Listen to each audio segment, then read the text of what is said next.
থামুন, আজ আমি আপনাদের জন্য নতুন একটি ভিডিও নিয়ে আসলাম যাতে আমরা মদ্যক শিখব। আপনি শেষ পর্যন্ত দেখুন, তাহলে পুরো বিষয়টা পরিষ্কারভাবে বুঝতে পারবেন এবং এটি আপনার জীবনে কাজে আসতে পারে। আপনারা এরূপ প্রশ্ন দেখলে সবসময় এরূপ যদি প্রশ্ন দেখেন তাহলে প্রথমে আপনাদের এই সংখ্যাটি ছোটো থেকে বড় ক্রমে সাজাতে হবে। তারপর আপনাদের দেখতে হবে এটি জোড় না বিজোড় সংখ্যা। যদি জোড় হয় তাহলে জোড় লিখবেন, যদি বিজোড় হয় তাহলে বিজোড় লিখবেন। এখানে সংখ্যা হচ্ছে জোড়। তাহলে আমরা মদ্যক জানি কি n পদ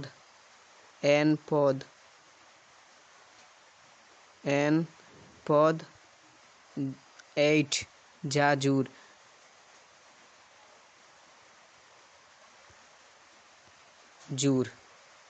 তাহলে আপনারা কি জোড় সংখ্যার সূত্র জানেন? সূত্র হচ্ছে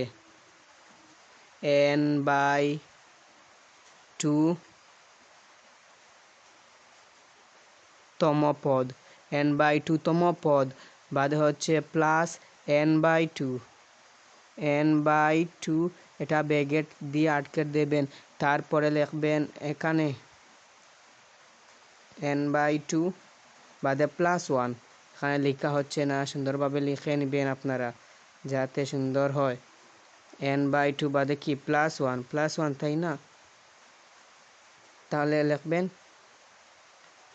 n/2 +1, এটা ব্র্যাকেট দিয়ে আটকে নেবেন। বাদে লিখবেন তম পদ তাই না? হয়েছে কি?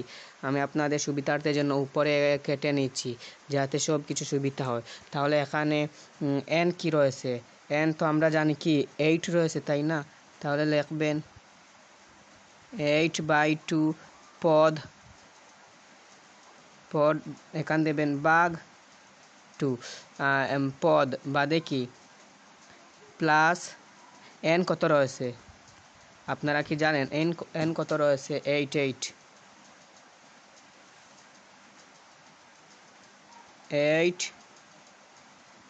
বাদে কি রয়েছে 2 + 1 ব্র্যাকেট দিয়ে আটকে দেবেন। বাদে লিখবেন তম পদ। কততম পদ? n তম পদ। তাহলে আবার কি আমরা আপনারা নিচে লিখবেন, পরীক্ষার খাতায় আপনারা নিচে লিখবেন যাতে আপনারা বুঝতে পারেন এবং আপনাদের সুবিধা হয়। তাহলে এখন আমরা জানি কি 8 দিয়ে আপনারা 2 ভাগ দিবেন। তাহলে 8 দিয়ে আমরা 2 ভাগ দিলে পাবো 4/5। তাহলে +2 আপনারা দেখবেন এখানে 4 এর স্থানে কি রয়েছে। এই প্রশ্নে আপনারা দেখুন, এই যে প্রশ্ন দেখতেছেন, এই প্রশ্নে 4 এর জায়গা তো রয়েছে 18 তাই না? তাহলে 18 দিয়ে দিবেন। তারপরে কি দিবেন? +5 এর জায়গায় কি রয়েছে? 5 এর জায়গা তো রয়েছে 26 তাই না? তাহলে 26 দিয়ে দিন। 26 দিয়ে দিন, বাদে 2 দিয়ে ভাগ দিন। তারপর এখানে যে একটি আইকন দিয়ে দিন। তারপর 18 আর 26 যোগ করলে কত হবে জানেন কি? এখানে হবে 46/2। তাহলে আপনার এই 40 দিয়ে ভাগ দিবেন 2, মানে 46 দিয়ে 2 ভাগ দিয়ে যা পাবেন তাই হবে ফল।